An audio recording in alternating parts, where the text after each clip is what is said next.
आता कढोली ग्रामपंचायत पंचायत समिती चामोशी जिल्हा गडचिरोली इथं आलेलो आहे। ही ग्रामपंचायत आज बंद अवस्थेत आहे आणि कुलूप बंद अवस्थेत आहे, तुम्ही पाहू शकता यामध्ये। आणि हा गेट सुद्धा आम्हीच खोललेला आहे। पूर्ण ग्रामपंचायत बंद अवस्थेत आहे।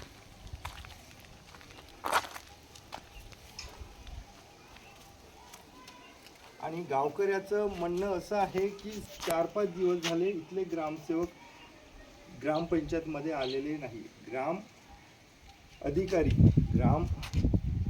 पंचायत अधिकारी या ठिकाणी अजूनही आलेले नाही। आणि हे पूर्ण ग्रामपंचायत 2 गावांना मिळून एक ग्रामपंचायत आहे। गावातले जेवढे काही काम करायचे असतील सगळे आता बिलकुल हवेवर आहेत, कोणी या ठिकाणी वाली नाही। ग्रामपंचायत म्हणजे गावाचा विकास करण्याची एक संस्था आहे आणि या ठिकाणी ग्रामपंचायत ही कुलूप बंद आहे। याच्यावर मुख्य कार्यकारी अधिकारी कारवाई करतील का, हे आपलं म्हणणं आहे।